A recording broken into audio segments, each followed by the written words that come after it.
අයිබෝන් මේ ඊට්‍රක්ෂයකට අදද අපේ යාළුවොක්කම ආයුබෝවන් කියලා පිළිගන්නවා. ඉතින් අද අපි ගෙනල්ලා තියෙන ස්පෙෂල් වීඩියෝ එකක්. ඒ තමයි අපේ රවුටර් එකේ නම අපි කැමති විදියට හදාගන්න. එහෙම නැත්නම් අපිට අවශ්‍ය විදියට මෙන්න මේ ආකාරයෙන් මම දැන් කනෙක්ට් වෙලා තියෙන රවුටර් එක සචි හබ් එක. ඒ වගේම ඔයාලට බලා ගන්න පුළුවන් මගේ අනිත් රවුටර්ස් තුන තියෙනවා etracknew client එක, ඒ වගේම etracknew එක, ඒ වගේම official එක. මේ විදිහට routers කිහිපයක්ම මගේ තියෙනවා, routers 4ක්. අනිත් ඒවා මේ අහල පහල කට්ටියගේ routers. ඉතින් මේ විදිහට අපිට දැන් මේ වගේ dialog 4G වගේ නම් අපිට සාමාන්‍ය නිරන්තරයෙන් බලා ගන්න හම්බ වෙනවා SLT fiber නිරන්තරයෙන් අපිට බලා ගන්න හම්බ වෙනවා. ඉතින් මේ විදිහට අපි යුනික්, ඒ කියන්නේ අපිට අවශ්‍ය විදිහට අපේ නම හෝ අපේ බිස්නස් එකේ නම හෝ මොකක් හරි නමක් මෙන්න මේ ආකාරයට කස්ටමයිස් කරගන්න පුළුවන් වෙන්න අපි අනිවාර්යයෙන්ම අපේ රවුටර් එක චේන්ජ් කරගන්න එක ගොඩක් උචිතයි. ඉතින් අපි මුලින්ම මෙන්න මේ විදිහට රවුටර් එකේ පිටිපස්සේ ඔයාට IP address එකක් තියෙනවා. ඉතින් මේ මගේ රවුටර් එකේ තියෙන්නේ මෙන්න මේ IP address එක. ඉතින් මම මේක උඩ ක්ලික් කළා මේ විදිහට යනවා. ගියට පස්සේ මට මගේ රවුටර් එක ගැන මේ විදිහට පුංචි ඩීටේල් එකක් බලා ගැනීමේ හැකියාවක් තියෙනවා. ඉතින් මම මෙතනින් මෙන්න මේ login බටන් එක උඩ ක්ලික් කරනවා. ඊට පස්සේ මට මේ විදිහට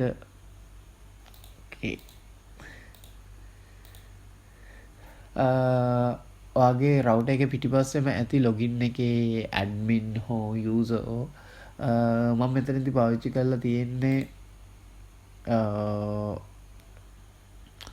මොකක්ද dialog router එකක්. ඉතින් ඒකෙන් හින්දා මට මෙතන dialog මේක බලා ගැනීමේ හැකියාව තියෙනවා logo එක. ඊට පස්සේ internet connection එක on. ඊට පස්සේ මෙතන මේ වගේ details තියෙනවා. ඒවා අපිට අවශ්‍ය වෙන්නේ නැහැ. මොකද අපි යන්නේ WIFI එකේ network එක. ඒ කියන්නේ network name එක SSID එක වෙනස් කරන්න. ඉතින් මෙතනින් WIFI කියන තැනින් settings කියලා බටන් එකක් තියෙනවා. ඔයාගේ device එක අනුව ඔයාගේ router එක අනුව මේ දේවල් වෙනස් වෙන්න පුළුවන්. service provider අනුව වෙනස් වෙන්න පුළුවන්. මේ තින්නේ මගේ SSD එක. ඉතින් මට ඕන මේක වෙනස් කර ගැනීමේ හැකියාවක් තියෙනවා මේ ආකාරයට. ඊට පස්සේ මේ තියෙන password එක. ඉතින් password එකත් අපිට මේ විදිහට open කරන්න පුළුවන්. එහෙම නැත්නම් අපි කැමති password type එකක් දාන්න පුළුවන්.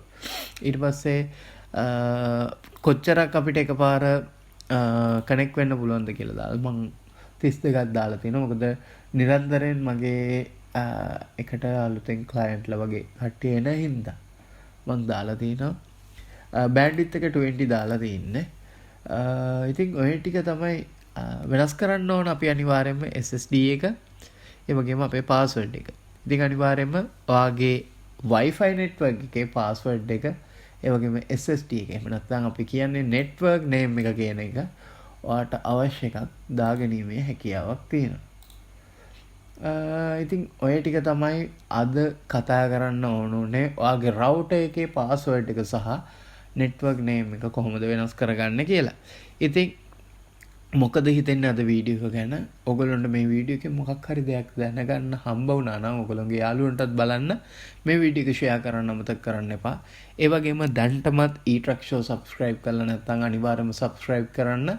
මොකද මේ වගේ තාක්ෂණික අධ්‍යාපනික වීඩියෝස් ගොඩක් අපි YouTube channel එකේ කරලා තියෙනවා. ඉතින් මේ වීඩියෝස් ඔක්කොම ඔයගොල්ලන්ට බලන්න පුළුවන් වගේම ඉදිරියටත් අපි දාන වීඩියෝස් බලා ගැනීම හැකියාවක් ඔයගොල්ලන්ට හම්බ වෙන්නේ අපිව subscribe කරලා තියාගත්තොත් විතරයි. ඉතින් අද වීඩියෝ එකත් එක්ක එකතු වුණාට ඔයගොල්ලන්ට ගොඩක් ස්තුතියි. මීළඟ වීඩියෝ එකකින් ඉක්මනටම හම්බ වෙමු.